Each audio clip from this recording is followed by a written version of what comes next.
اس کی آنکھوں کے دیے بجھے ہوئے تھے، مگر پھر بھی پورے سکون اور اطمینان سے تلاوت کیے جا رہا تھا۔ اب مجھ پر منکشف ہوا کہ ہر چند وہ دیکھ نہیں سکتا تھا، مگر اسے پوری صورت زبانی یاد تھی۔ مجھ پر حیرتوں کے دریچے کھلتے چلے گئے۔ مجھے شدید شرمندگی محسوس ہوئی۔ میں نے بھی قرآن پاک کا نسخہ لیا، سورہ کاف نکالی، میرے اعصاب پر رعشہ سیماب طاری ہو گیا۔ میں نے قرآن پاک پڑھنا شروع کر دیا، پڑھتا رہا، دیر تک پڑھتا رہا۔ جو پڑھتا گیا میری آنکھوں سے غفلت کے پردے اٹھتے چلے گئے۔ پھر میں نے تڑپ کر اپنے رب سے اپنی ہدایت کی دعا مانگی۔ میں نے اپنے آپ کو قابو نہ رکھ سکا، ماضی کا غبار چھٹ گیا، حافظے کے پردے پر بیتے ہوئے واقعات جھلملانے لگے، اپنے گناہ یاد آتے چلے گئے، اور خفت و شرمساری نے ایسے کچوکے لگائے کہ میں بچوں کی طرح بلک بلک کر رونے لگا۔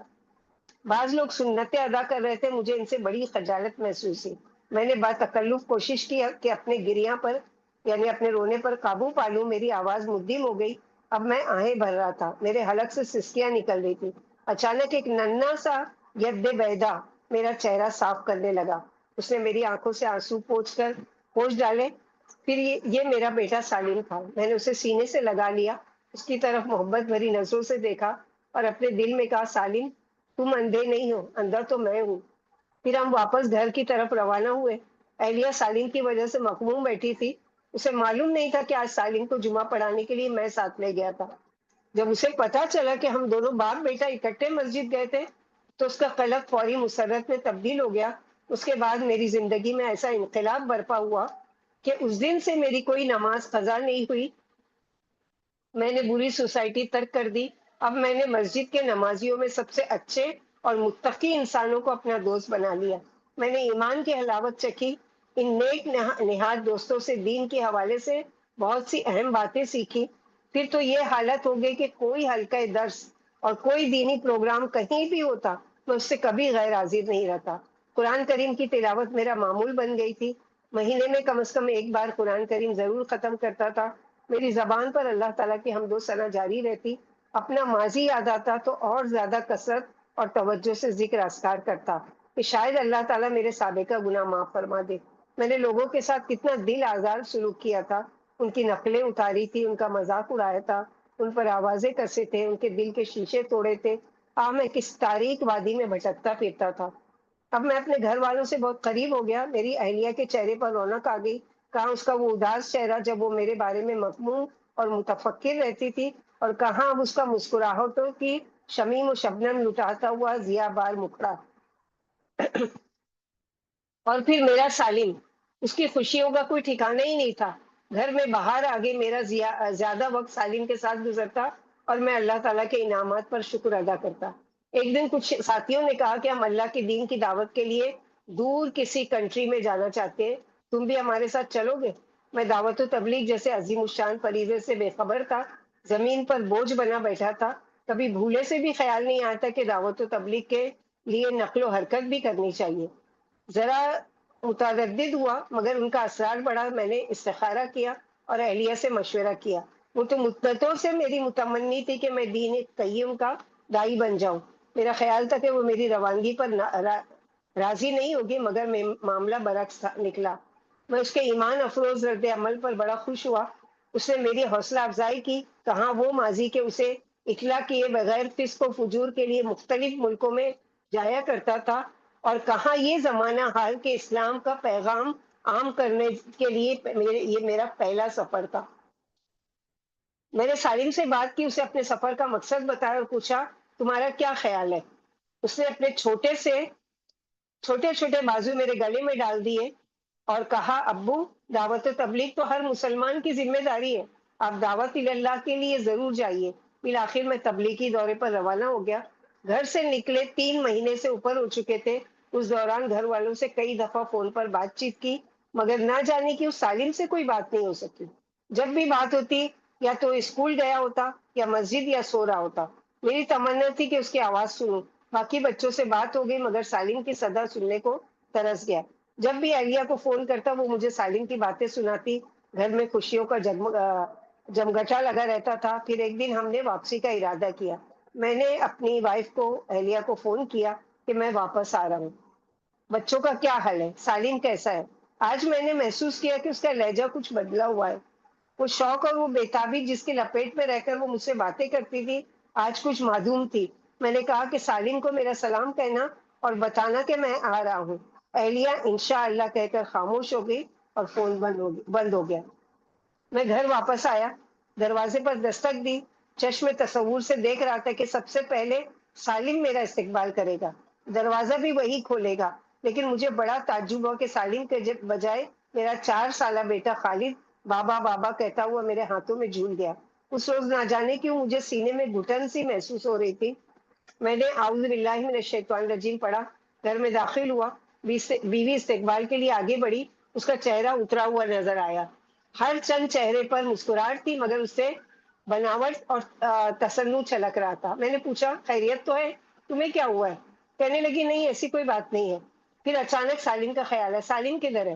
اہلیہ نے سر جھکا لیا اور کوئی جواب نہیں دیا۔ اس کے چہرے پر آنسوؤں کی دھاریں بہنے لگی۔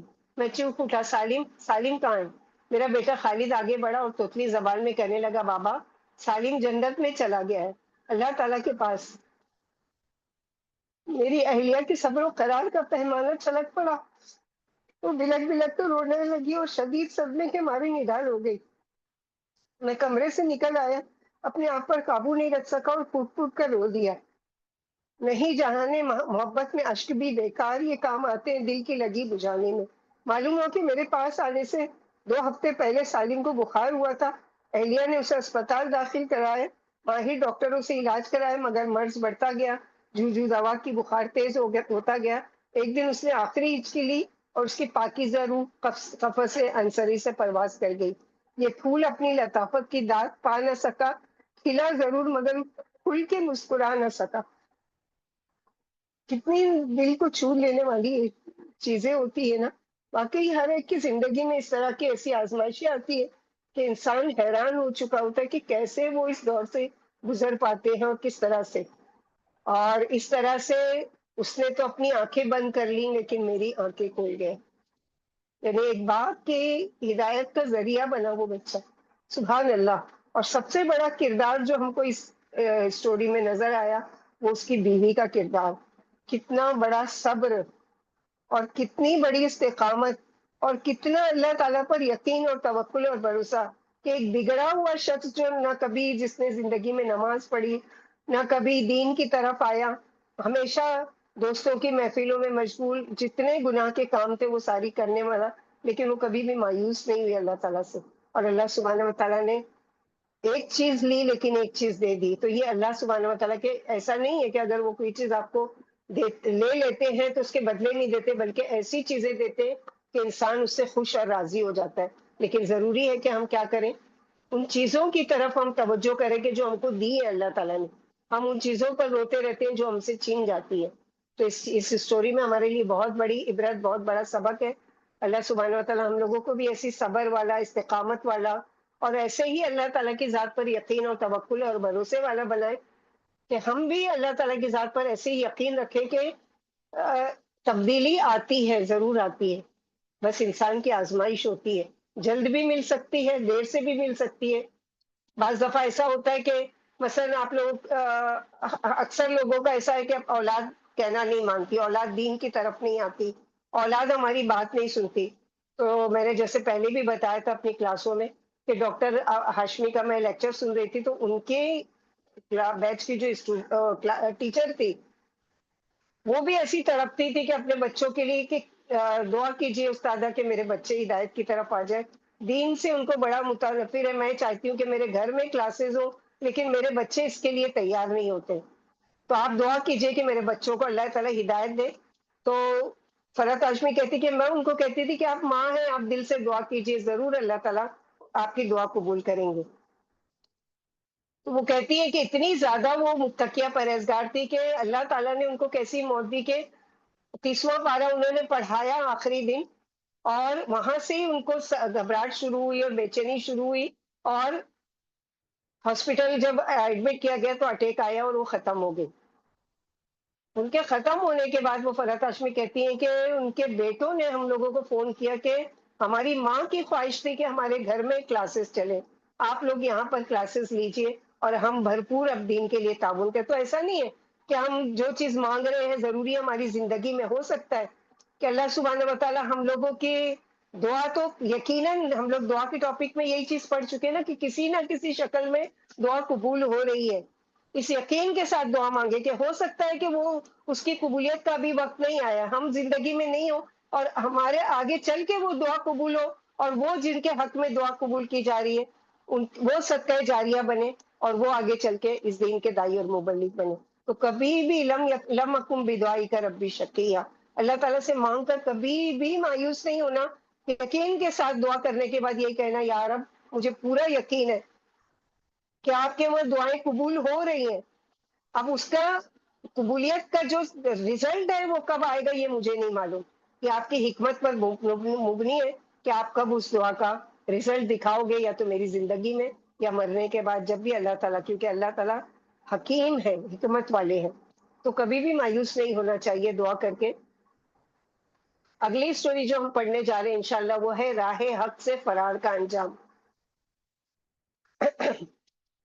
اسے راہ حق اپنانے کا بڑا شوق تھا, وہ اسلام کی خوبیاں دیکھ کر خوشی سے پھولے نہیں سماتا تھا. مجھے آج ہی اسلام قبول کرنے لا چاہیے, یہ واقعی بہت عظیم مذہب ہے. اس کا جبلہ بن ایہم تھا, اس کا نام جبلہ بن ایہم, وہ غسان قبیلے کا سردار تھا. ایمان کی بشاشت اسے اسلام قبول کرنے پر ابھار رہی تھی. اس نے اسلام قبول کر لیا اور خلیفہ وقت عمر بن خطاب کو خط لکھا. یہ عمر بن خطاب کے زمانے کا واقعہ ہے کہ اس نے خط لکھا غسان سے, کہ غسان قبیلے کا یہ سردار تھا, کہ یا امیر المومنین, کیا آپ سے ملاقات ہو سکتی ہے؟ میں اسلام قبول میں نے قبول کر لیا ہے. عمر رضی اللہ عنہ اور دوسرے مسلمان جبلہ بن احم کے قبول حق کی خبر پا کر بے حد خوش ہوئے. امیر المومنین نے جواباً لکھا, تمہیں وہ تمام تر حقوق و تحفظات حاصل ہیں جو اسلام نے ہمیں دیے ہیں, اس کے ساتھ ہی اب تم پر وہ تمام اوامر و نواہی بھی لاگو ہوں گے جن کا اسلام نے ہمیں پابند بنایا ہے. جبلہ اپنے 500 شہ سواروں سے سمیت نکلا. جب وہ مدینہ کے قریب پہنچا تو اس نے سونے کے تاروں سے مرصع شاہانہ لباس پہنا, سر پر شاہی تاج رکھا جس میں نہایت بیش قیمت ہیرے جواہرات جگمگا رہے تھے. اپنے لشکر کو بھی خوشنما لباس پہننے کا حکم دیا. پھر مدینہ منورہ میں داخل ہوا. مدینے کے سب لوگ, بچے بوڑھے, حتیٰ کہ عورتیں بھی گھروں کی کھڑکیاں کھول کھول کر اس کی طرف جھانکنے لگی. وہ عمر رضی اللہ عنہ کی خدمت میں پہنچا. آپ نے اسے خوش آمدید کہا اور اپنے قریب بٹھایا. حج کا موسم آیا تو امیر المومنین حج کے لیے نکلے. جبلہ نے بھی آپ کے ساتھ حج کرنے کا ارادہ ظاہر کیا. امیر المومنین عمر بن خطاب بیت اللہ کا طواف کر رہے تھے. جبلہ بھی ان کے ہمراہ تھا. بنو فزارہ کے غریب آدمی کا پیر جبلہ کے ازار پر لگ گیا, یعنی اس کے کپڑے پر جو شاہی لباس پہنا تھا اس کے کپڑے پر ایک غریب آدمی کا پیر لگ گیا. جبلہ نے اسے 16 بار آنکھوں سے دیکھا اور اتنے زور کا تماچا مارا کہ اس غریب کی ناک کی ہڈی توڑ دی. یہ مقدمہ عمر رضی اللہ عنہ کی عدالت میں پہنچا. عمر رضی اللہ عنہ نے جبلہ کو طلب کر لیا اور پوچھا, جبلہ تم نے دوران طواف اپنے بھائی کے چہرے پر تھپڑ کیوں مارا؟ اس بیچارے کی ناک کی ہڈی ٹوٹ گئی ہے. جبلہ اتراتے ہوئے بولا, اس بدبخت نے میرے ازار کو روندا ہے, یعنی میرے کپڑے کو رون ڈالا. اگر بیت اللہ کی حرمت کا احساس نہ ہوتا تو میں اس کی گردن تن سے جدا کر دیتا.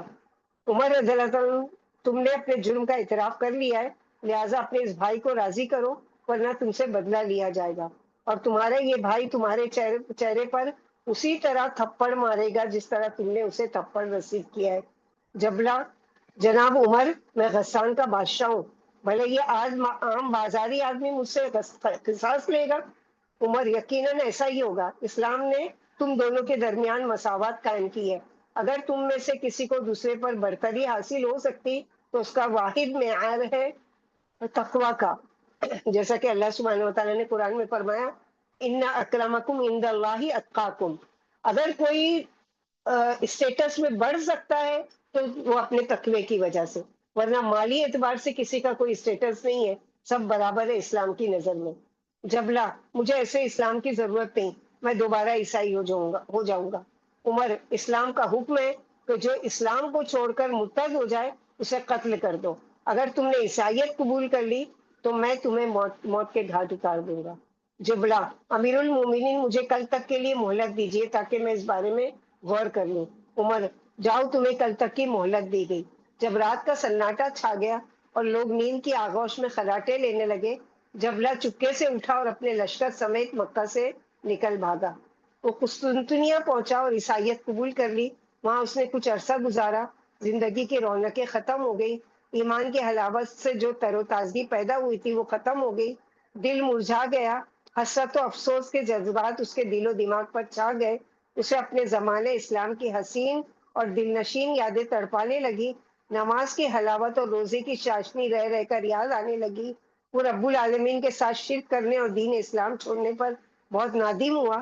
جبلہ بن ایہم مارے پشیمانی پھوٹ پھوٹ کر رویا اور یہ اشعار کہے: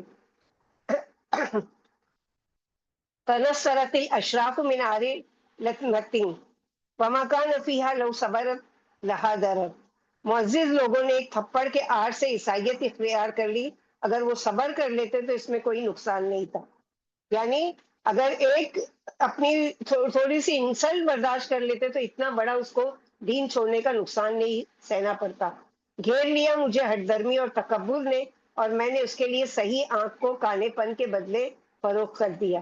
کاش میری ماں مجھے جنم ہی نہ دیتی، کاش میں اس بات کو قبول کر لیتا کہ عمر رضی اللہ تعالیٰ نے میرے لیے کہی تھی۔ کاش میں جنگلوں بیابان میں اٹھنیاں چراتا اور میں ربیہ اور مضر میں چل پھر رہا ہوتا۔ کاش میرے لیے شام میں ادنا سی گزران ہوتی اور میں اپنے قوم میں اندھا اور بہرا بن کر بیٹھا رہتا۔ بعض لوگ چاہتے ہیں کہ اپنے شب و روز دین اسلام کے احکام کے مطابق گزارے، لیکن تکبر ان کی راہ کا روڑا بنا رہتا ہے، اسی بنا پر وہ شاعر اسلام کی پیروی نہیں کر پاتے، پاجامہ اپنے ٹخنوں سے اونچا نہیں رکھتے، تکبر کی بنا پر داڑھی نہیں رکھتے، مشرکین کی مخالفت نہیں کرتے، وہ اپنی ظاہری سجدھج کو اپنے رب کی اطاعت گزاری کے مقابلے میں زیادہ قابل ترجیح سمجھتے ہیں۔ اسی طرح بعض عورتیں پردے کے معاملے میں ہمیشہ سستی اور کاہلی سے کام لیتی ہیں، ہر وقت اپنے حسن کی ظاہری آرائش و زیبائش اور نمائش میں ہی لگی رہتی ہے، بھڑکیلے لباس پہن کر اتراتی ہے، ابروؤں کے بال آئی بروز وغیرہ نچوا کر اور تنگ لباس پہن کر اپنے جسم کے نشیب و فریز کی نمائش کرتی پھرتی ہے اور اپنے رب کی نافرمانی میں مشغول رہتی ہے۔ جب انہیں نصیحت کی جاتی ہے تو تکبر سے سر جھٹکتی ہے اور سرکشی اور نافرمانی کرتی ہے۔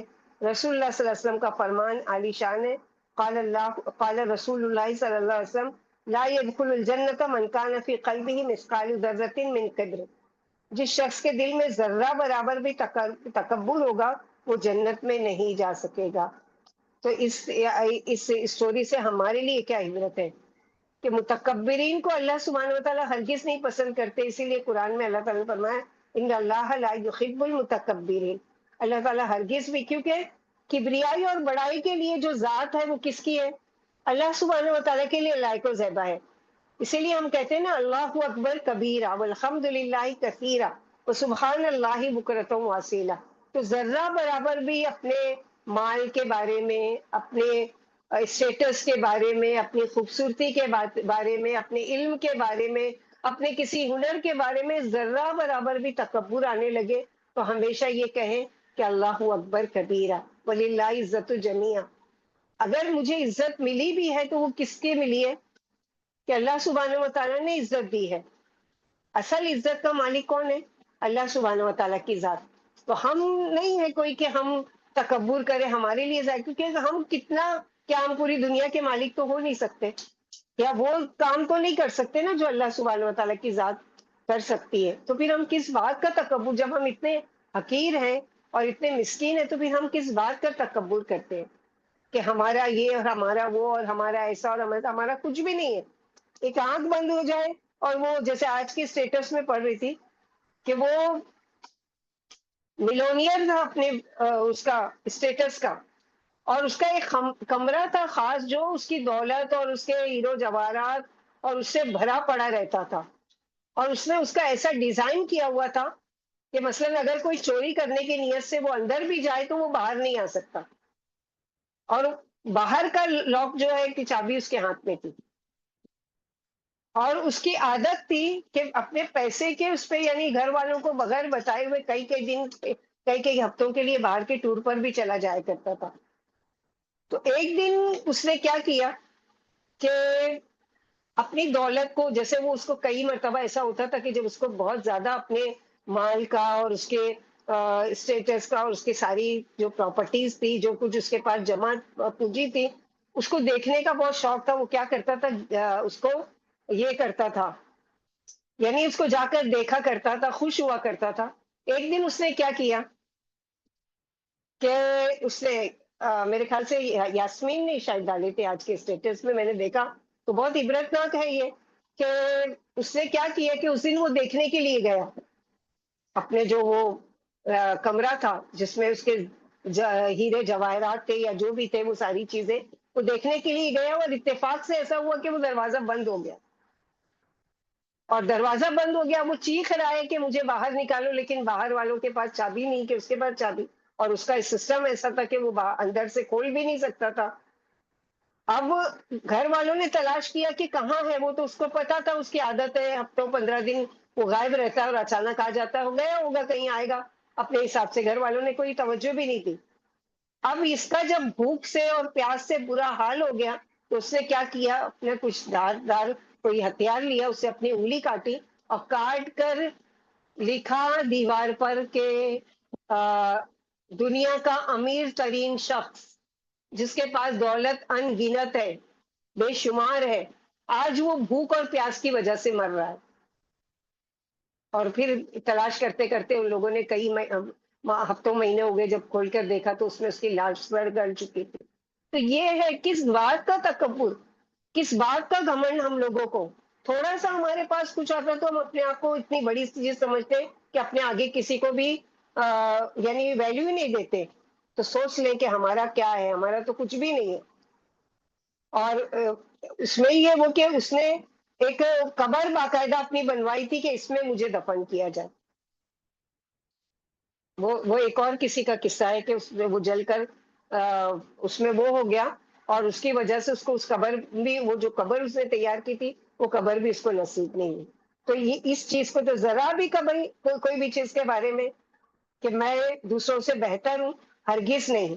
بلکہ کیا کہیں اپنے آپ کو کہ نحن فقراء الیک، اللہم انت غنی ونحن فقراء الیک، اغنینا بفضلک عمن سواک. ہم تو فقیر ہیں اللہ تعالیٰ کے در کے، ہم تو بھکاری ہیں.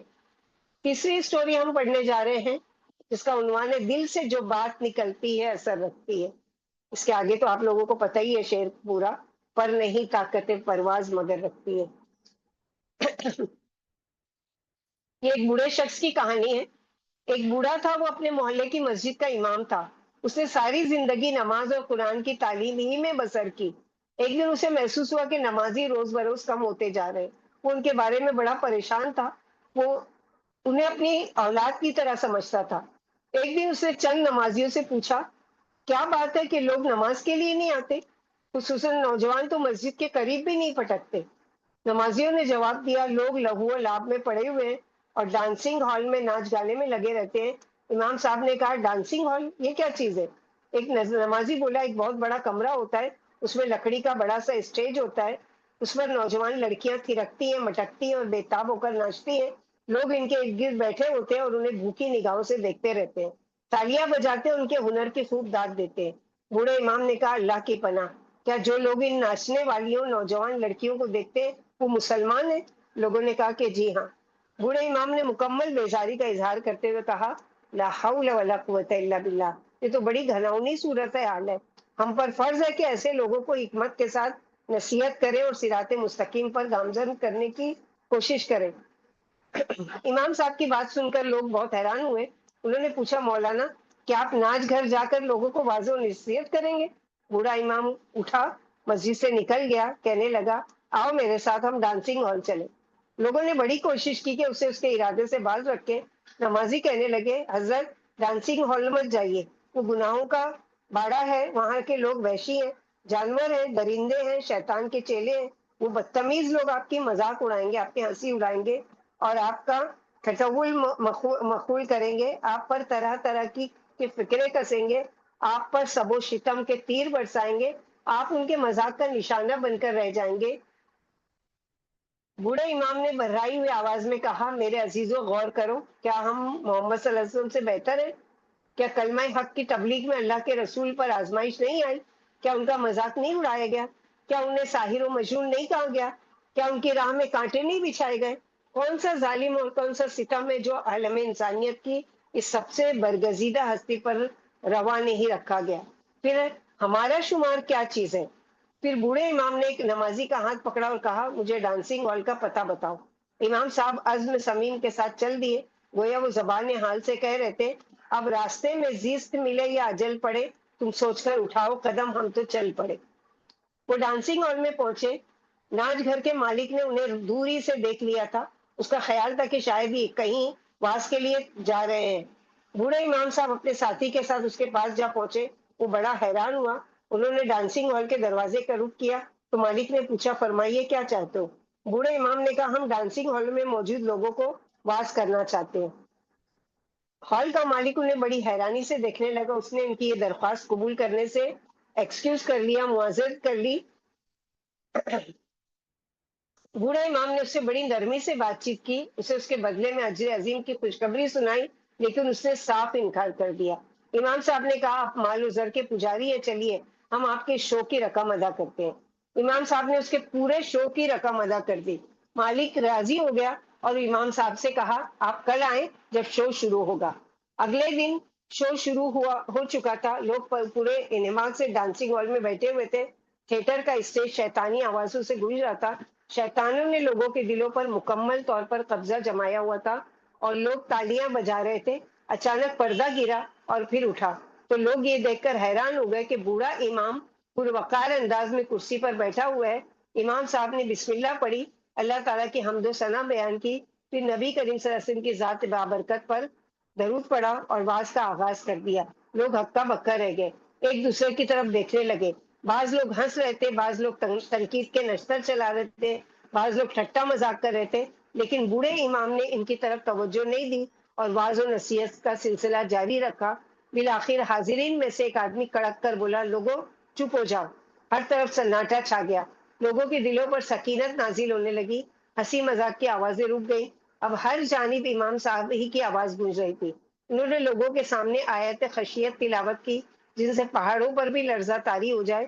پھر انہوں نے انسان کی بھلائی اور خیرخواہی کے سب سے بڑے آرزومند حضرت محمد صلی اللہ علیہ وسلم کی احادیث مقدسہ بیان کی، ایمان اور اعمال صالحہ کی برکات و حسنات سے آگاہ کیا، نیکی کرنے والوں کے درجات کی بلندی کے احوال سنائے اور اللہ کے باغیوں، شیطانوں اور نافرمانوں کے لرزہ خیز انجام بد سے ڈرایا اور حاضرین کو در سے عبرت دینے لگے۔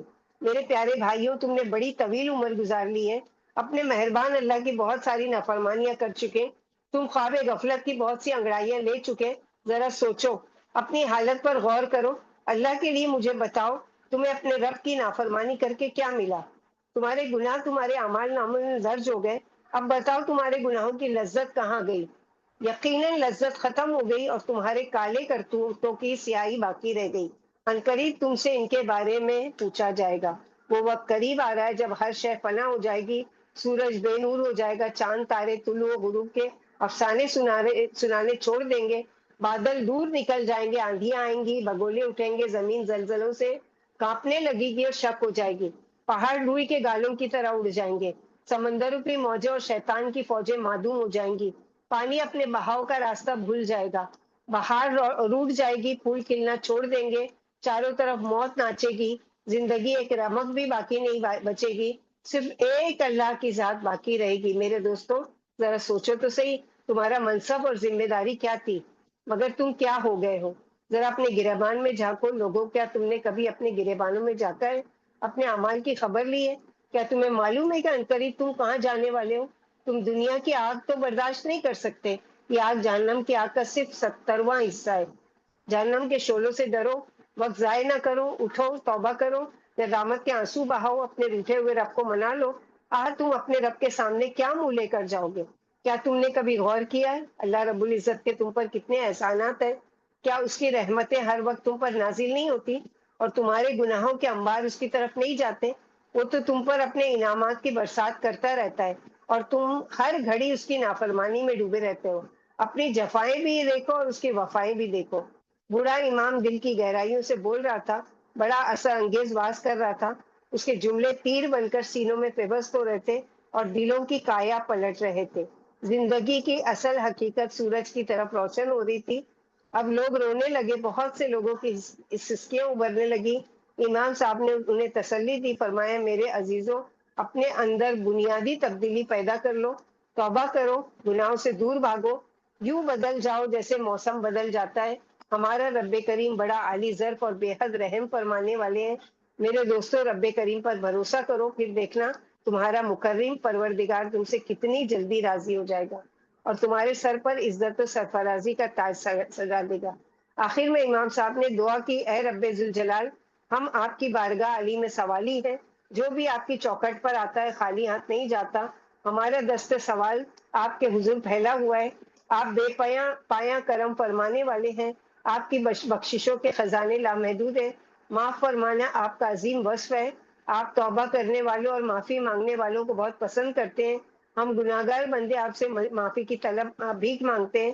ہمارے گناہ معاف فرما دیجیے، ہمیں بدی سے دور اور نفور کر دیجیے، ہمیں نیکی کی زندگی کا خوگر بنا دیجیے۔ امام صاحب یہ دعا کر رہے تھے اور وہی ڈانسنگ ہال جو پہلے فسق و فجور کا اڈا تھا، اب آمین آمین کی مقدس صداؤں سے گونجا تھا۔ امام صاحب وقار کے ساتھ کرسی سے اٹھے اور ہال سے نکل کر اپنی مسجد کی طرف چلے گئے۔ محترم قارئین، کیا آپ جانتے ہیں کہ یہ انقلاب کس طرح برپا ہوا؟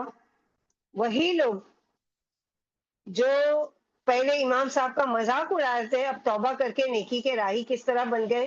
یہ صرف نیکی کی تبلیغ کا نتیجہ تھا۔ اللہ تعالیٰ نے ہمیں نیکی کی تبلیغ ہی کے لیے پیدا فرمایا۔ افسوس ہم اپنا اصلی فرض بھول گئے اور زمین کا بوجھ بن کر بیٹھ گئے۔ ہمیں بھی لوگوں کو اللہ کی بندگی کی دعوت دینی چاہیے، انہیں بتانا چاہیے کہ ذرے ذرے پر اللہ تعالیٰ کا قبضہ ہے۔ اپنی ہر حاجت اسی کے حضور پیش کرو۔ تمہارے دل میں خلوص کی آنچ، ایمان کی روشنی اور اعمال صالحہ کی تڑپ ہوگی تو وہ تمہیں سب کچھ دے دے گا۔ اس نے انہیں مزید نصیحت کی، پھر ان کے لیے رحمت اور بخشش کی دعا کی۔ سارے لوگ آمین آمین کہہ رہے تھے۔ بوڑھے امام کی دعا نے جلتی پہ تیل کا سا کام کر دیا۔ پھر بوڑھا امام پورے وقار کے ساتھ کرسی سے اٹھا اور ہال سے باہر نکل گیا۔ تمام لوگ اس کے پیچھے ہو لیے، سب لوگوں نے اس کے ہاتھ پر توبہ کر لی۔ انہوں نے اپنا مقصد حیات پہچان لیا، انہوں نے اس حقیقت کو پا لیا۔ جب نامہ اعمال پیش کیا جائے گا، اعمال کا وزن کیا جائے گا، تو یہ ناچ گانے کی کوئی فائدہ نہیں ہوگا، گناہوں کی لذت جہنم میں لے جائیں گی۔ اس بوڑھے امام کا واز اس قدر پورا اثر تھا کہ ڈانسنگ ہال کے مالک نے بھی توبہ کر لی۔ وہ اپنے کیے پر بڑا شرمندہ تھا، اور اس طرح سے ایک نے اگر ہمت نہیں کی ہوتی تو کیا ہوتا۔ جیسے ہم لوگ بہت سی جگہ پر ہچکچاتے ہیں نا کچھ کہتے ہوئے، کہ پتہ نہیں کہیں گے لوگ برا مان جائیں گے، کہنے کہ اللہ تعالیٰ سے مدد مانگ کے سچے دل سے اگر آپ کوشش کریں، اور آپ کی کم از کم ہو سکتا ہے، یہ تو ان کے اتنی خوش بختی تھی، ان کی خوش قسمتی تھی کہ ان کی وجہ سے یہ سارے لوگ توبہ کر لیں۔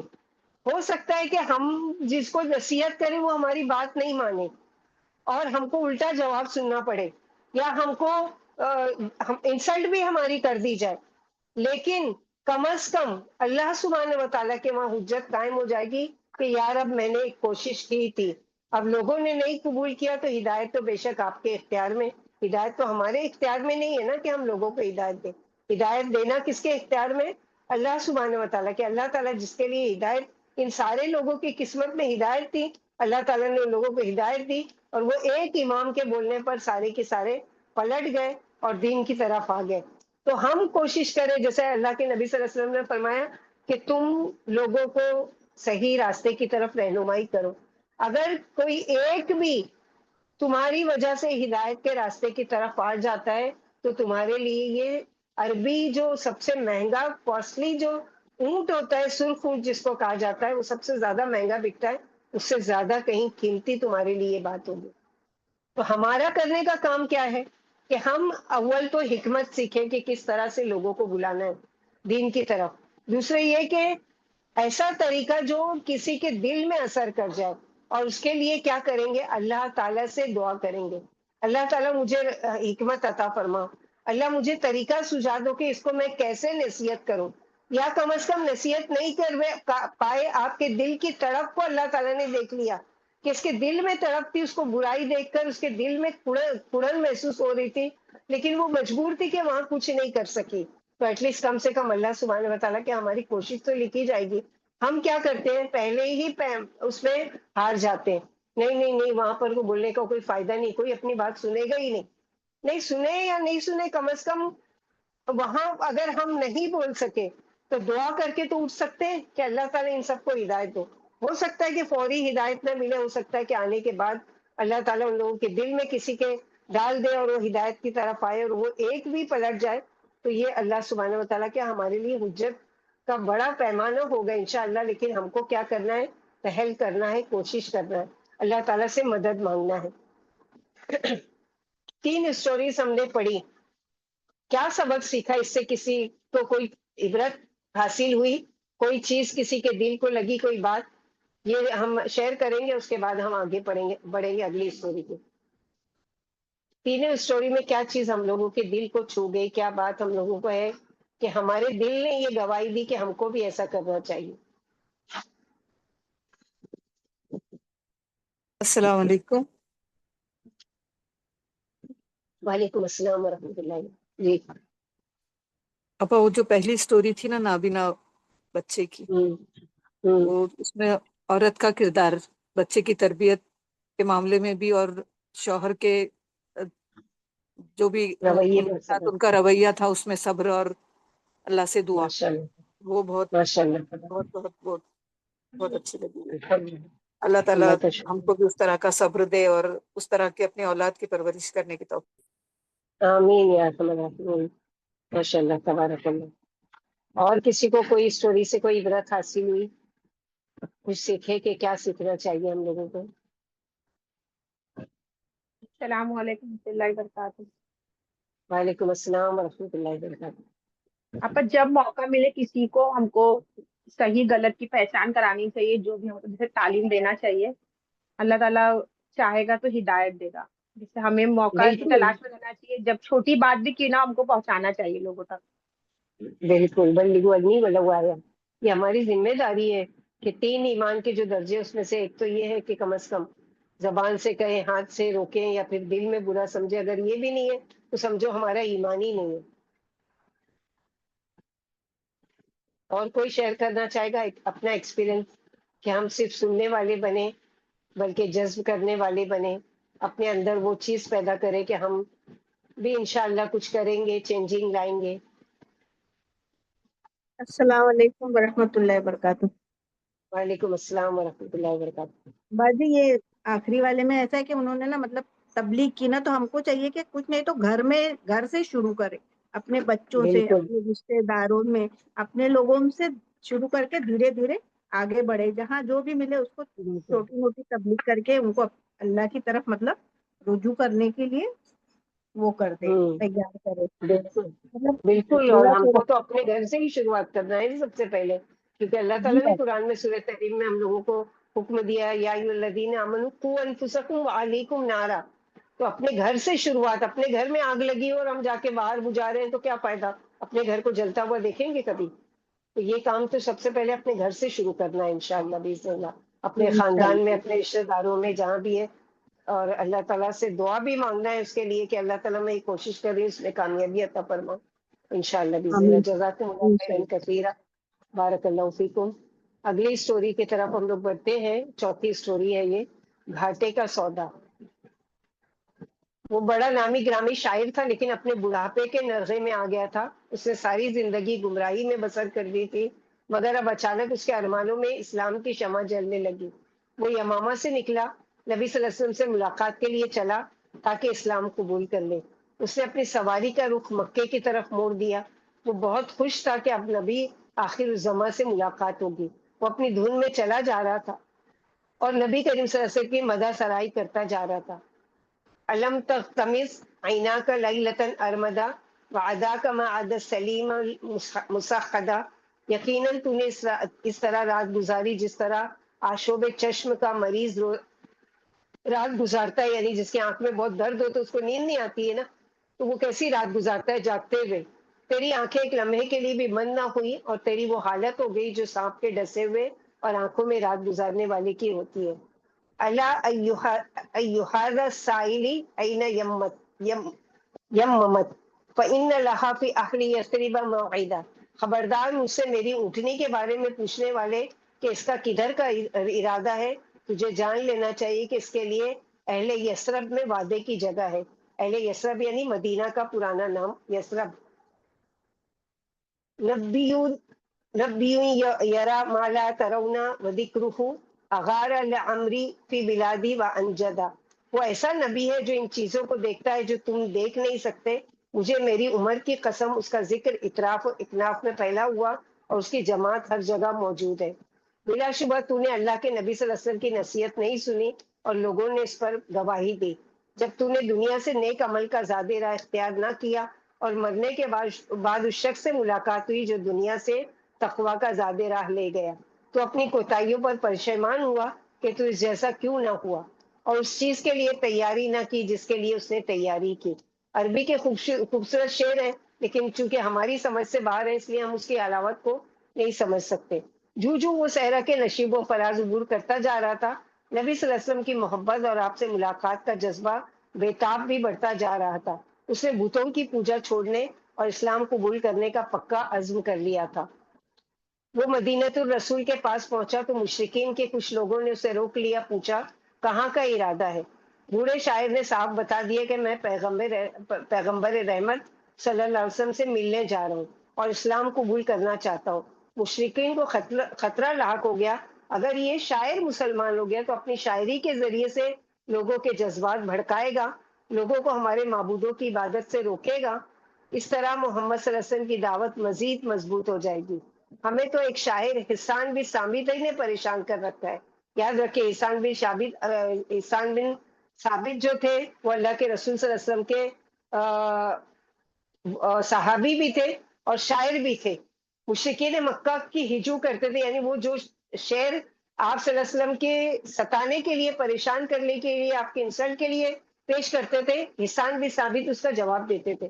تو مشرکین مکہ یہاں کہہ رہے ہیں کہ ایک ہی شاعر ہمارے لیے کافی تھا، اب یہ اور پیدا ہو گیا، اس اکیلے نے نہ جانے کتنے لوگوں کے دل اسلام کی محبت سے گرما دیے۔ اگر عرب کا یہ نامور اور بے مثال شاعر بھی مسلمان ہو گیا تو ہمیں ناکو چلے چبوا دے گا۔ مشرکین مکہ عرب کے اس بوڑھے شاعر، اس کا نام تھا عاشا بن قیس، کو روکنے لگے اور اسے اپنے آباء و اجداد کی غیرت دلانے لگے اور کہنے لگے عاشا، تمہارا دین اور تمہارے باپ دادا کے دین تم سب سے بہترین دین ہے۔ عاشا نے جواب دیا نہیں، محمد صلی اللہ علیہ وسلم کا دین ہی بہتر اور سچا دین ہے۔ وہ ایک دوسرے کی طرف دیکھنے لگے، پھر انہوں نے ایک اور حربہ اختیار کیا، بوڑھے شاعر کو ورغلانے اور اسلام قبول کرنے سے روکنے کے لیے ایک اور حربہ اختیار کیا۔ انہوں نے کہا عاشا، محمد صلی اللہ علیہ وسلم زنا کو حرام قرار دیتے ہیں۔ عاشا، میں بوڑھا ہو چکا، مجھے عورتوں سے کیا واسطہ ہے، یعنی ڈرا رہے کہ اگر تم کو زنا کا شوق ہے تو تم کو چھوڑنا پڑے گا اگر تم اسلام قبول کرو گے۔ تو عائشہ نے کہا کہ میں بوڑھا ہو چکا، مجھے زنا سے کیا عورتوں سے کیا واسطہ۔ مشرکین وہ شراب کو بھی حرام کہتے ہیں۔ عائشہ، شراب تو عقل کا خاتمہ کر دیتی ہے، اچھے بھلے آدمی کی رسوائی کا سبب بنتی ہے، مجھے شراب کی کوئی ضرورت نہیں۔ جب انہوں نے دیکھا کہ عائشہ عزم سمیم کر چکا ہے اور اپنے ارادے سے ٹلنے والا نہیں، تو انہوں نے ایک اور شیطانی ہتھ کنڈا اختیار کیا۔ وہ اسے لالچ دینے لگے، کہنے لگے ہم تمہیں 100 اونٹ دیں گے، تم اسلام کا ارادہ چھوڑ دو اور اپنے گھر کی راہ لو۔ کیچڑ میں ہاتھی بھی پھسل جاتا ہے۔ مشرکین نے اسلام کی راہ سے ہٹانے کے لیے مال کی چمک دکھائی تو بڈھا شاعر پھسل گیا۔ اس نے غور و فکر شروع کر دیا، یہ تو بہت بڑی دولت ہے۔ شیطان نے اس کی عقل پر پردے ڈال دیے۔ عائشہ بن قیس نے مشرکین کی ہاں میں ہاں ملاتے ہوئے کہا یہ تو تم نے بہت اچھی بات کی، لاؤ میں تمہاری پیشکش قبول کرتا ہوں۔ انہوں نے 100 اونٹ اکٹھے کیے اور عائشہ کو دے دیے۔ وہ 100 اونٹ لے کر حالت کفر ہی میں اپنے گھر کی طرف واپس چل دیا۔ اونٹوں کا ریوڑ ہکائے لیے جا رہا تھا اور بڑا خوش تھا۔ دل میں سوچ رہا تھا کہ میں نے شاعری کے ذریعے سے بڑی دولت جمع کر لی ہے، اب میں بڑا مالدار ہو گیا ہوں، مجھے کسی کی محتاجگی نہیں رہی ہے۔ لیکن بھول گیا کہ اللہ تعالیٰ بھی اس کی گھات میں ہے اور ہر دم دیکھ رہے ہیں کہ وہ کس طرح دنیا کے گھٹیا سامان کے عوض اللہ کی نافرمانی کر رہا ہے، حالانکہ زمین و آسمان کے سارے خزانے تو اللہ ہی کے پاس ہیں۔ اب آگے کی بات سنیے، قسمت کی خوبی دیکھیے ٹوٹی کہاں کمن، 2-4 ہاتھ جب کے لبے بام رہ گیا۔ بوڑھا شاعر کشا اپنے گھر کے قریب پہنچنا ہی چاہتا تھا کہ اچانک اونٹنی سے گر گیا۔ اس کی گردن ٹوٹ گئی اور وہیں سسک سسک کر مر گیا. اونٹوں کا ریوڑ ادھر کا ادھر ہو گیا. اس نے اپنی دنیا بھی گنوا دی اور آخرت بھی برباد کر لی. یہ کھلے بندوں گھاٹے کا سودا تھا. افسوس اس نادان انسان پر جو اللہ کے راستے سے بھاگے اور دنیاوی چمک دمک پر ریچھ کر گھاٹے کا سودا کر لے. اللہم لا تجلنا منہم، اللہم حافظنا منہم. ملال یہ ہے کہ ایسا اکثر ہوتا ہے، بسا اوقات انسان حق کو پہچان تو ضرور لیتا ہے اور اس کی پیروی کا شوق بھی رکھتا ہے، لیکن اس فانی دنیا کے عارضی فائدے کی خاطر دھوکے میں آ جاتا ہے اور اپنے رب کی نافرمانی پر اڑا رہتا ہے. دنیا کا کر و فر، سجدہ، شان و شوکت اور بری صحبت دین پر استقامت اختیار کرنے میں راہ آڑے آ جاتی ہے. وہ دنیا کی پرکشش چیزوں کی طرف لپک پڑتا ہے اور موت کا بے رحم ہاتھ اس کی گردن دبوچ کر اسے قبر کے گڑھے میں پھینک دیتا ہے. کاش نادان انسان یہ حقیقت سمجھ لے کہ آخرت کی زندگی اور اس کی نعمتیں بے مثال اور ہمیشہ باقی رہنے والی ہیں. آج کے دور میں بھی جو فتنے کا دور ہے یہی چل رہا ہے نا، کہ بعض لڑکیاں 27-28 سال سے ماں باپ نے جو دین کی تعلیم دی، جو محنت کی ان کے اوپر، جو کچھ کیا، جو ان کی محبت ہے، جو ان کی شفقت ہے، وہ سب کچھ بھول کر ایک 4 دن کی محبت، وہ بھی دھوکے کی محبت. کون سی ایسی زندگی ہے جو اپنا تجربہ بتائے کہ ہم نے بھاگ کر شادی کی یا ہم نے محبت کی شادی کی تو ہم سکسیس ہوئے. اکثر ایسی سٹوریز آتی ہے کہ چند دن رہنے کے بعد اس نے ہمارا دھرم بھی بدل دیا اور ہم کو دھوکہ بھی دے دیا اور بیچ راہ میں چھوڑ کر چلا گیا. تو کہاں کی رہی وہ لڑکیاں؟ نہ دین کی رہی نہ دنیا کی رہی. تو کیا فائدہ ان کو جذباتی وہ کر کے؟ تو گھروں میں اپنے بچوں کی اس طرح تربیت کے یہ جو چمک دمک ہے اور یہ جو آج کا میڈیا ہے، یہ جو آج کی وہ ہے، یہ عارضی ہے، یہ بہکاوا ہے، شیطان کا حربہ ہے. اس سے دور رہو تاکہ تمہارے قدم ڈگمگانے نہیں پائے. اور ان کو اتنی اسلامک تعلیم پختہ اور پکی دے دو کہ اب وہ اکیلے میں بھی کبھی اس چیز کے بارے میں نہ سوچے کہ ہاں یہ اسلام ہمارے لیے سچا مذہب نہیں ہے، یا نعوذ باللہ اس سے راہ فرار کسی اور مذہب میں ہمارے لیے اچھائی ہے، آزادی ہے. یہ ساری چیزیں ہرگز بھی نہیں. اس سے نہ دنیا سنورے گی نہ آخرت سنورے گی. ان واقعات سے ہم سب کے لیے کچھ نہ کچھ اس میں عبرت کا سامان ہے انشاءاللہ باذن اللہ.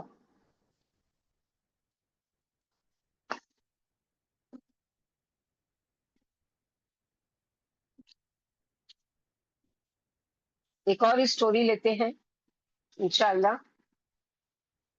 وہ مجھے روشنی دے گئی. سرخ بتی جل اٹھی، پوری سڑک دور تک گاڑیوں سے اٹ گئی. ادھر وعدے میں بھی چند منٹ باقی رہ گئے تھے. اب مجھے کیا کرنا چاہیے میں سوچنے لگا. غصے اور پریشانی سے میرا برا حال تھا. کھانا خراب اس سرخ اشارے کا، یعنی سگنل کا کھلنے کا نام ہی نہیں لے رہا تھا. کاش میں سب سے آگے ہوتا تو اس اشارے کو آنن فانن کراس کر جاتا. یعنی اشارہ عربی میں بولتے ہیں سگنل کو. گھڑی خطرے کی گھنٹی بجا رہی تھی. اللہ اللہ کر کے سرسبز گرین لائٹ کی بتی روشن ہوئی. میں نے اپنی انگلی ہارن کے بٹن پر رکھ دی. میری اس حرکت نے سب لوگوں کو پریشان کر دیا. رکی ہوئی گاڑیاں حرکت میں آئی. میں ایک ایک کر کے تیزی سے انہیں کراس کرنے لگا. میری خطرناک ڈرائیونگ نے ارد گرد کے لوگوں کو ڈرا دیا. قریب تھا کہ میری گاڑی دوسری گاڑی سے ٹکرا جاتی. میری کوشش تھی کہ ایک دم اڑ کر ان کے پاس پہنچ جاؤں. وقت گزر گیا، میرے دوست جا چکے تھے. میں سوچنے لگا اب میں کہاں جاؤں. میں نے لمبی آہ بھری، کاش مجھے ان کے ٹھکانے کا علم ہوتا. اب میری گاڑی بڑے سکون سے جاری تھی. میں گہری سوچ میں ڈوبا ہوا تھا کہ دوسری گاڑی کا ہارن مجھے میری سوچوں کے گرداب سے باہر کھینچ لایا. میں نے اس گاڑی والے کو بڑے غصے سے دیکھا اور اپنے ہاتھ کے اشارے سے کہا آرام سے چلو، تم جتنا چاہو زور لگا لو، پرواز نہیں کر سکتے. میں اپنی چند منٹ پہلے والی حالت بھول گیا تھا کہ میں بھی تو یہی کر رہا تھا. میں نے دل میں ٹھان لیا کہ آج کا رت جگہ گھر ہی گزرے گا. ہاں یہ بہت عمدہ تجویز ہے. میری اکلوتی بیٹی بیمار ہے، مجھے اس کے پاس رہنا چاہیے. میں نے واپسی کی راہ پکڑی اور اپنی گاڑی ایک ویڈیو سینٹر کے سامنے روکی. بہت سی فلمیں خریدی اور گھر کی طرف چل دیا. جیسے پہلے VCR وغیرہ تھا کہ گھروں میں بیٹھ کے ویڈیو پر پکچریں دیکھا جاتا تھا. تو اس نے کیا کیا، بہت سے ویڈیوز لیے اور اپنے گھر کی طرف چل دیا. دروازہ کھول کر گھر میں داخل ہوا اور اپنی بیوی سے کہا جلدی سے چائے اور بسکٹ لاؤ. وہ مجھے نصیحت کرنے لگی احمد اللہ سے ڈر جاؤ. میں نے اس کی نصیحت ایک کان سے سنی اور دوسرے کان سے نکال دی. ٹیلی ویژن کے ریموٹ پکڑا اور ویڈیو فلم چلا دی. موسیقی کے شور سے سارا گھر گونج اٹھا. اس نیک وقت نے سر جھکا لیا اور حسرت و افسوس سے اپنا دامن مسل کر کہنے لگی.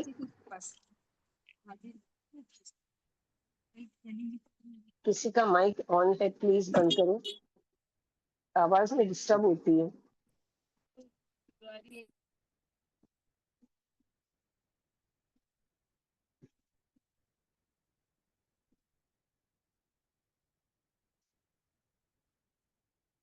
میں نے اس کی نصیحت ایک کان سے سنی اور دوسرے کان سے نکال دی. ٹیلی ویژن کا ریموٹ پکڑا اور ویڈیو فلم چلا دی. موسیقی کے شور سے سارا گھر گونج اٹھا. اس نیک وقت نے سر جھکا لیا اور حسرت و افسوس سے اپنا دامن مسل کر کہنے لگی, احمد اللہ سے ڈر جاؤ. پھر وہ کمرے سے نکل گئی. وہ موسیقی سے بہت بیزار تھی. کمرے میں کچھ اور دھنوں کا شور اٹھا. میں چائے کی چسکیاں لے رہا تھا اور بسکٹ بھی کھاتا جا رہا تھا. آنکھیں ٹیلی ویژن پر جمی ہوئی تھی. فلم کا پہلا حصہ ختم ہو گیا, پھر دوسرا بھی مکمل ہو گیا. ادھر گھڑی رات کے 3 بجا رہی تھی. اچانک دروازے کا ہینڈل گھوما. میں چیخا, تم یہاں کیا لینے آئی ہو؟ میرا سوال رد عمل سے خالی رہا. کوئی جواب نہیں ملا اور دروازہ کھل گیا. میری بیمار بیٹی میرے کمرے میں داخل ہوئی اور میرے سامنے آ کھڑی ہوئی. میں چند لمحوں کے لیے بالکل بے حس و حرکت خاموش رہا, کوئی بات نہیں کی. بیٹی میرے قریب کھسک آئی, مجھے بڑی سنجیدگی سے دیکھا, پھر کہنے لگی, پیارے ابا جان, اللہ کا خوف کیجیے, اللہ سے ڈر جائیے. اتنا کہا اور ڈولتے کانپتے قدموں سے واپس چلی گئی. میں نے بہت آوازیں دی, سارا سارا میری ہر پکار خالی لوٹائی. اس نے کوئی جواب نہیں دیا. میں نے اپنا آپ سے پوچھا, کیا یہ میری بیٹی ہے؟ میں اٹھا, اس کے کمرے میں گیا. وہ اپنے بستر پر اپنی ماں کی گود میں سر رکھ کے سو رہی تھی. ہاں ہاں, یہ وہی ہے. میں اپنی بیٹھک میں واپس آ گیا اور ٹیلی ویژن بند کر دیا. دفعتاً یوں محسوس ہوا جیسے میرا کمرہ نہیں, کوئی گنبد ہے جو میری لخت جگر ہی کی صداؤں سے گونج رہا ہے. پیارے ابا جان, اللہ سے ڈر جائیے, اللہ سے ڈر جائیے. میرے رونگٹے کھڑے ہو گئے, بدن سے پسینہ پھوٹ پڑا. پتہ نہیں گھڑی بھر میں مجھے کیا ہو گیا. بس اتنی خبر تھی کہ میرے کان اپنی لاڈلی کی صداؤں سے بھر گئے. ابا جان, اللہ سے خوف کھائیے, ابا جان, اللہ سے ڈر جائیے. اس کا معصوم چہرہ میری نگاہوں سے پر پھر چھا گیا اور اس کے تنبیہی بول میرے سینے میں پیوست ہوتے چلے گئے. نہ جانے کتنی مدت بیت گئی تھی کہ میں نے نماز کے قریب بھی نہیں پھٹکا. میں اپنے پاک پروردگار سے بے وفائی کر رہا تھا. میرے شام و سحر اپنے رب کی حکم عدولی سے آلودہ ہو گئے تھے. میں نے جام غفلت پی لیا تھا. میری جوانی کا خیمہ رنگ برنگی فلموں اور سگریٹ کے دھوئیں سے بھر گیا تھا. میں کتنا ناکارہ تھا. میں نے اپنے بہت پیارے, بڑے مہربان اور بڑی شفقت فرمانے والے رب کی چوکٹ چھوڑ دی تھی. جو ہی میں اس کی بارگاہ سے دور ہوا, مجھ پر شیطان جھپٹ پڑا. پھر کون سا گناہ تھا جو میں نے نہیں کیا, کون سی گندگی تھی جو مجھ سے نہیں چمٹی. مگر اب آن کی آن میں یہ کیا ہو گیا. میری بیٹی کی صداؤں کے قافلے مجھے جگا گئے. میری غفلت کی انگڑائیاں معدوم ہو گئی. اب یکایک میرے دل کی دھڑکن تیز ہو گئی اور میں بے دم ہو کر زمین پر گر گیا. سونے کی بہت کوشش کی, لیکن نیند ابابیل کی طرح اڑ گئی. وقت تیزی سے گزرتا جا رہا تھا. ماضی کے کالے کرتوت میری آنکھوں کے سامنے فلم کی طرح چلنے لگے. ہر برے کام پر میری بیٹی کی آواز مجھے چونکا رہی تھی, ابا جان, اللہ سے ڈر جائیے, آپ ابا جان, اللہ سے ڈر جائیے. اسی دوران اچانک اذان کی بابرکت آواز گونجی. مجھے یوں محسوس ہوا جیسے میرے سامنے دور تک نور کی چادر پھیلتی چلی جا رہی ہے. مجھے جھرجھری آ گئی, دماغ جھنجھنا اٹھا, بدن کانپنے لگا. مؤذن کہہ رہا تھا, الصلاۃ خیر من النوم, نماز نیند سے بہتر ہے. دل نے گواہی دی کہ مؤذن جو کچھ کہہ رہا ہے وہی اس دنیا کی سب سے بڑی سچائی ہے. مجھے ندامت ہوئی, کس قدر افسوس ہے, میں ساری عمر سویا ہی رہا. اس احساس نے دل و دماغ کی دنیا تہ بالا کر دی. میں فوراً اٹھا, وضو کیا اور مسجد کی طرف چل دیا. میں مسجد کے راستے پر اجنبی کی طرح چل رہا تھا. بعد سبب مجھے ڈانٹ رہی تھی, او بھٹکے ہوئے راہی, اتنی دیر کہاں رہا. آسمان کے پرندے میٹھے بول بول رہے تھے, جیسے کہہ رہے ہوں, خوش آمدید, آخر کار تو جاگ اٹھا. میں مسجد میں داخل ہوا, 2 رکعتیں پڑھی, قرآن کریم کی تلاوت کرنے لگا. میں قرآن مجید پڑھتے پڑھتے اٹک رہا تھا کیونکہ طویل مدت بیت گئی تھی. میں نے قرآن نہیں کھولا تھا. میں نے محسوس کیا جیسے قرآن مجھ سے گلہ کر رہا ہے, تم نے برسوں مجھے چھوڑے رکھا تھا, آخر کیوں؟ کیا میں تمہارے رب کا کلام نہیں ہوں؟ میں نے سورہ زمر کی یہ آیت بار بار پڑھی. سورہ زمر آیت نمبر 53. قل یا عبادی الذین اسرفوا علی انفسهم لا تقنطوا من رحمت اللہ ان اللہ یغفر الذنوب جميعا انہ هو الغفور الرحیم. آپ کہہ دیجئے اللہ تعالیٰ فرماتے ہیں اے میرے بندو جنہوں نے اپنی جانوں پر ظلم کیا ہے تم اللہ کی رحمت سے مایوس نہ ہو، بے شک اللہ سب گناہ معاف فرما دیتے ہیں، یقیناً وہ بڑے بخشنے والے اور نہایت رحم کرنے والے. میں حیران رہ گیا. اللہ سارے گناہوں کی یک قلم معافی کا اعلان. ہمارا مقدس اور محبوب اللہ ہم پر کتنا مہربان ہے، کس قدر رحم فرمانے والا ہے. جی چاہتا تھا کہ مسلسل قرآن پڑھتا رہوں، لیکن مؤذن نے تکبیر کہہ دی. میں لمحہ بھر کے لیے اپنی جگہ کھڑا رہا، پھر لوگوں کے ساتھ آگے بڑھا، صف میں کھڑا ہو گیا. میں اپنے آپ کو اجنبی محسوس کر رہا تھا. میں نے نماز مکمل کی اور سورج طلوع ہونے تک مسجد میں بیٹھا رہا، پھر گھر لوٹا. کمرے کا دروازہ کھلا. میں نے اپنی بیوی اور اپنی بیٹی سارہ کو دیکھا، وہ دونوں سوئی ہوئی تھی. میں خاموشی سے پلٹ آیا اور اپنے کام کے لیے نکل گیا. صبح صبح کام پر جانا میری عادت نہیں تھی. مجھے صبح صبح بیدار دیکھ کر میرے ساتھی حیران ہو گئے. مجھ پر تنزیہ مبارکباد کی بوچھار ہونے لگی. میں نے کوئی پرواہ نہیں کی. میری آنکھیں دروازے پر لگی ہوئی تھی. میں ابراہیم کا انتظار کر رہا تھا. وہ آفس میں میرا ساتھی تھا اور ہمیشہ مجھے نصیحت کرتا رہتا تھا. وہ بڑی بصیرت اور اعلیٰ اخلاق کا مالک تھا. معاملات میں بڑا کھرا اور صاف گو تھا. ابراہیم آ گیا. میں اپنی جگہ سے اٹھا، اس کا استقبال کیا. اس کی آنکھیں حیران تھی. اس نے مجھ سے پوچھا احمد تم؟ میں نے جواب دیا ہاں. میں نے اس کا ہاتھ پکڑ کر اسے اپنی طرف کھینچا اور کہا میں تم سے بات کرنا چاہتا ہوں. اس نے کہا بہت اچھا، ہم دفتر ہی میں بات کر لیتے ہیں. میں نے کہا نہیں، ریسٹ روم میں چلتے ہیں. ابراہیم خاموش ہو گیا اور اپنے کان میری طرف لگا دیے. میں نے اسے گزشتہ رات کا سارا واقعہ سنایا. پہلے تو اس نے مجھے حیرت سے دیکھا، پھر اس کی آنکھوں میں آنسو چمک اٹھے. وہ خوشی سے جھوم اٹھا، پھر بڑی لجاجت سے بولا میرے عزیز بھائی، اللہ رب العزت تم پر مہربان ہو گیا ہے. اس نے اپنی کرم فرمائی سے تمہارے دل میں ہدایت کا چراغ روشن کر دیا ہے. اس کی حفاظت کرنا اس کی حفاظت کرنا، اسے گناہوں کی آندھی سے بجھا نہ دینا. میرا وہ دن بڑا حشاش بشاش گزرا. پوری رات سو نہیں سکا. اس کے باوجود بہت آسودہ اور مطمئن تھا.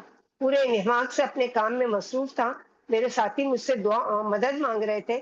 ایک نے کہا آج بڑے چست ہو، کیا بات ہے؟ میں نے جواب دیا یہ مسجد میں فجر کی نماز با جماعت ادا کرنے کی برکت ہے.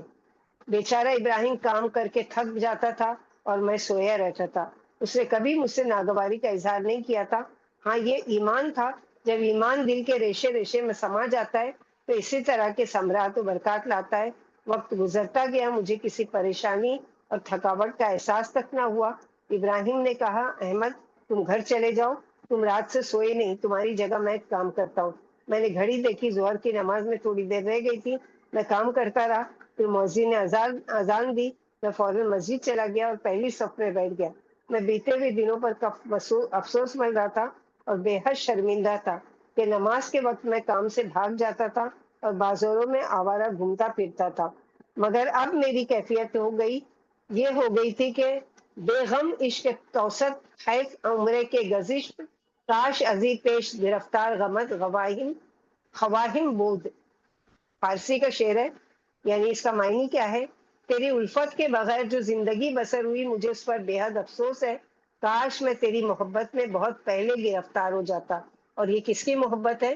اللہ سبحانہ و تعالیٰ کی. نماز پڑھ کر میں گھر کی طرف چل دیا. راستے میں سارہ کی یاد نے بے چین کر دیا. سارہ کا کیا حال ہوگا؟ میں اپنے سینے میں گھٹن سی محسوس کر رہا تھا. معلوم نہیں کیوں میں نے سر آسمان کی طرف اٹھایا اور دعا کی اے اللہ میری بیٹی کو جلدی شفا عطا فرما. گھر پہنچا، دروازہ کھلا، بیوی کو آواز دی، کوئی جواب نہیں ملا. جلدی جلدی کمرے میں داخل ہوا. میری بیوی آئیں بھر بھر کر رو رہی تھی. اس سے میری طرف دیکھا اور زور سے چلائی سارا داغے جدائی دے گئی. میری بچی مر گئی. اپنے خالق کے حقیقے سے جا ملی. میں اس کی بات سمجھ نہیں سکا. سارا کی طرف لپکا اور اسے اپنے سینے سے لگا لیا. میں نے اسے اٹھانے کی کوشش کی لیکن اس کا ہاتھ ایک طرف ڈھلک گیا. اس کا جسم ٹھنڈا پڑ چکا تھا. اس کی نبضیں ڈوب چکی تھی. میں نے اس کے چہرے کی طرف دیکھا. وہ بدستور درخشاں نظر آیا، جیسے وہ کوئی آسمانی مخلوق ہو، جیسے کوئی روشن ستارہ ہو. میں نے اسے جگانے کی کوشش کی، اسے پکارا. اب وہاں کچھ بھی نہیں تھا. میری صدائیں بے جواب لوٹ آئیں. اس کی ماں پھوٹ پھوٹ کر رونے لگی، سارا سارا وہ مر گئی ہے، فوت ہو چکی ہے۔ میں سسک پڑا، مجھے یقین نہیں آ رہا تھا کہ میری بچی کی آنکھوں میں موت کی نیند بھر گئی ہے۔ میں اسے خواب سمجھ رہا تھا، میری آنکھوں سے آنسوؤں کی برسات ہو رہی تھی، میرے حلق میں ہچکیاں بھر گئیں۔ میں نے اس کے چاند سے چہرے اور ریشمی بالوں کی طرف دیکھا، اسے بوسہ دیا۔ یوں محسوس ہوا جیسے وہ بار بار کہہ رہی ہو، ابا جان افسوس، آپ نے بہت دیر کر دی۔ بڑی مدت بعد ہوش میں آئے، اب آپ دن کی روشنی میں چراغ جلا رہے ہیں۔ میں بار بار پڑھ رہا تھا، لا حول ولا قوت الا باللہ، انا للہ و انا الیہ راجعون۔ میں نے ابراہیم کو فون کیا، جلدی پہنچو، سارا اللہ کو پیاری ہو گئی ہے۔ وہ میرے گھر کی دوسری خواتین نے میری بیوی کے ساتھ مل کر سارا کو غسل دیا۔ وہ غسل سے فارغ ہوئی تو انہوں نے اس کے پاکیزہ جسم کو سفید کفن میں لپیٹ دیا۔ پھر میری بیوی نے مجھے آواز دی، میں آگے بڑھا تاکہ سارا کو الوداع کہوں۔ قریب تھا کہ گر پڑتا، لیکن اپنے آپ کو سنبھالا، سارا کی پیشانی پر بوسہ دیا، اس سے وعدہ کیا کہ اب میں موت تک دین پر ثابت قدم رہوں گا۔ پھر اس کی ماں کی طرف دیکھا، اس کی آنکھوں سے اشک رواں کی نہر جاری تھی۔ میں نے اسے تسلی دی اور کہا صبر کرو، انشاءاللہ ہماری سارا جنت میں چلی گئی ہے، ہم اسے وہاں جا کر ملیں گے، حوصلہ کرو تاکہ ہمارے لیے سفارش کر سکے۔ پھر میں نے اللہ تعالیٰ کا یہ فرمان مبارک پڑھا، سورہ زمر آیت نمبر 53 اور سورہ طور آیت نمبر 21، والذین آمنوا واتبعتهم ذریتهم بایمان الحقنا بهم ذریتهم وما التناهم من علم من شیء کل امرئ بما کسب رہین۔ اور جو لوگ ایمان لائے اور ان کی اولاد نے بھی ایمان کے ساتھ ان کی پیروی کی تو ہم ان کی اولاد کو جنت میں ان سے ملا دیں گے اور ہم ان کے عمل میں سے کچھ بھی کم نہیں کریں گے۔ ہر شخص اس کے عوض جو اس نے کمایا گروی ہے۔ ہم نے اس کی نماز جنازہ پڑھی، پھر اسے قبرستان لے گئے۔ میں اس کی میت کی طرف دیکھتا تو یوں محسوس ہوتا جیسے اس سرچشمہ نور کی طرف دیکھ رہا ہوں جس نے میری زندگی میں قندیلیں روشن کر دی ہیں۔ پھر ہم قبرستان کی سرد اور سنسان فضا میں جا پہنچے۔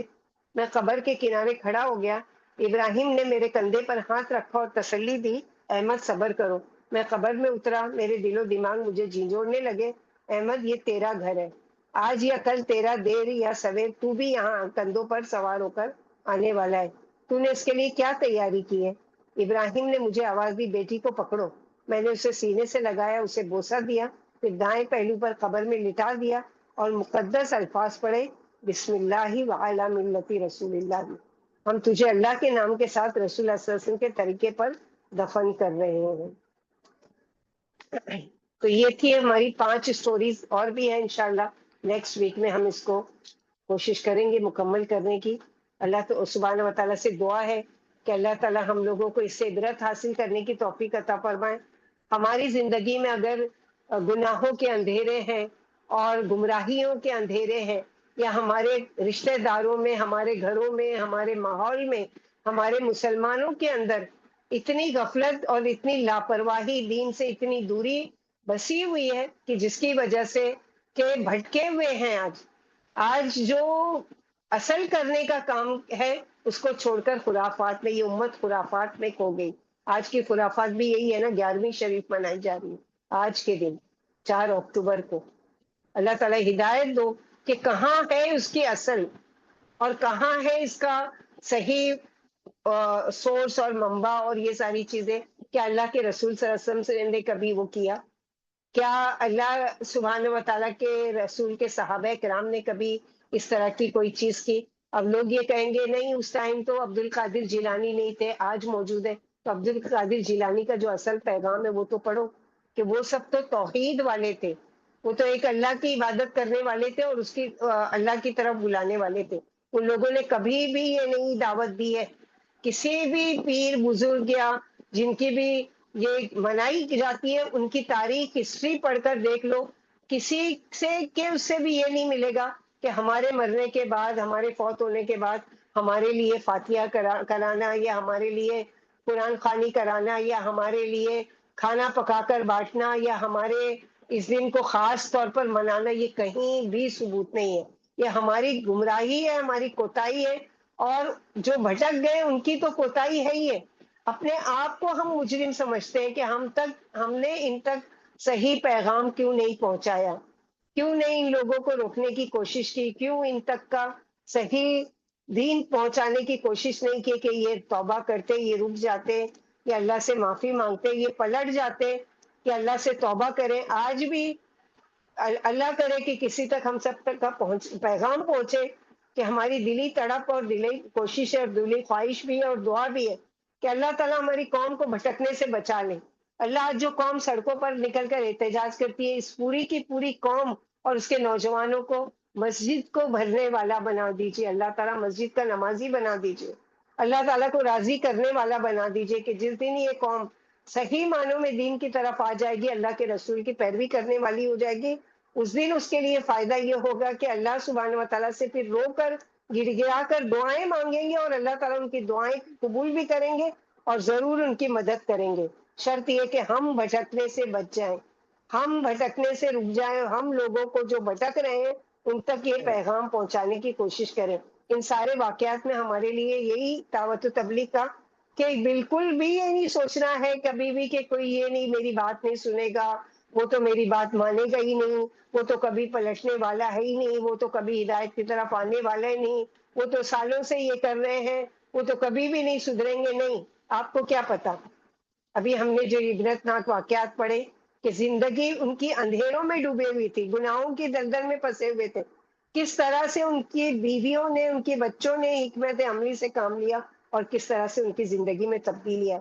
تو ایٹ لیسٹ ہم کوشش تو کریں، اللہ تعالیٰ ہماری کوشش کو دیکھیں گے کہ میری بندی نے، میرے بندے نے کوشش کی تھی، اپنے دل میں قوم کا درد تو محسوس کریں کہ یہ قوم ہماری کہاں جا رہی ہے، یہ اللہ کے رسول صلی اللہ علیہ وسلم ہم کو کیا کرنے کا کام کہہ کر گئے تھے اور آج قوم کس خرافات میں کھو گئی ہے۔ اللہ کے نبی صلی اللہ علیہ وسلم فوت ہونے سے پہلے بار بار کہہ رہے ہیں کہ میں تم میں دو چیزیں چھوڑے جا رہا ہوں، اگر اس کو مضبوطی سے تھامے رہو گے تو کبھی بھی گمراہ نہیں ہوگے، ایک اللہ کی کتاب ہے اور ایک میری سنت ہے۔ آج یہ دونوں چیزوں سے لوگ بالکل دور ہو گئے، بالکل بھٹک گئے ہیں، بالکل اس کو مشکل چیز سمجھ لیے ہیں، یا پھر یہ ہے کہ یہ ہمارے کام کی چیز نہیں ہے، یا یہ ہمارا کام نہیں ہے کہ ہم قرآن کو پڑھیں، احادیث کو پڑھیں اور اس کو وہ کریں۔ یہ ساری چیز تو ہمارا کام ہے کہ اللہ سبحانہ وتعالیٰ نے اگر ہم کو ہدایت کی طرف رہنمائی کی ہے اور ہم کو سیدھے راہ کی طرف راستہ دکھا دیا ہے، تو اب ہم پر ذمہ داری ہے کہ ہم لوگوں کو پکڑ پکڑ کر، جیسے کہ نبی صلی اللہ علیہ وسلم نے اپنی مثال بتائی کہ میری مثال اس شخص کی طرح ہے کہ لوگوں کو دیکھا کہ جس نے ایک چراغ جلایا اور لوگ پروانوں کی شکل میں اس میں گر رہے ہیں روشنی سمجھ کر کہ ان کو روشنی فائدہ دے گی، حالانکہ وہ روشنی میں گریں گے وہ پتنگے، پروانے تو کیا ہے، ان کو جلا کر جھلسا کر رکھ دے گی۔ اسی طرح میں دیکھ رہا ہوں کہ میری قوم گمراہی کے اندھیروں میں گم ہو کر جہنم میں گر رہی ہے اور میں کمر سے پکڑ پکڑ کر ان کو اس برائیوں سے روک رہا ہوں۔ تو ہمارا کام ہے کہ اللہ کے نبی صلی اللہ علیہ وسلم اتنے حریص تھے کہ نہ صرف یہ ہے کہ ایمان والوں کو بلکہ مشرکین مکہ جنہوں نے اتنا ظلم و ستم کیا ان پر، ان تک بھی دعوت پہنچانے میں کوئی پسو پیش نہیں کیا اور ان تک کوشش کی، محنت کی، مار بھی کھائے، ذلت بھی، رسوائی بھی اٹھائی، اپنے گھروں کو بھی چھوڑا، سب کچھ کیا، لیکن آخری دم تک اس کام سے جڑے رہے۔ تو ہمارے لیے بھی ہے کہ ہمیں حکمت کے ساتھ، اور اس کے ساتھ ضروری نہیں ہے کہ جوش میں آ کے ایک دن نکلے جھنڈا لے کر اور روڈ پر احتجاج کریں، پروٹیسٹ کریں اور یہ کریں اور اس کے بعد آپ سزا بھگتیں اور وہ کریں۔ نہیں، حکمت کے ساتھ لوگوں کو واضح نصیحت کے ذریعے، لوگوں کو اچھی بات کے ذریعے دین کی طرف لانے کی کوشش کریں۔ ربنا لا تزغ قلوبنا بعد إذ هديتنا وهب لنا من لدنك رحمة إنك أنت الوهاب یا مقلب القلوب ثبت قلوبنا على طاعتك یا مصرف القلوب صرف قلوبنا على دينك اللهم ثبتنا بالقول الثابت في الحياة الدنيا وفي الآخرة اللهم ثبتنا بكلمة لا إله إلا عند الموت اللهم ارزقنا الإخلاص وحسن الختام ربنا تقبل منا إنك أنت السميع العليم وتب علينا إنك أنت التواب الرحيم سبحان ربك رب العزة عما يصفون وسلام على المرسلين والحمد لله رب العالمين سبحانك اللهم وبحمدك أشهد أن لا إله إلا أنت أستغفرك وأتوب إليك السلام علیکم ورحمۃ اللہ وبرکاتہ۔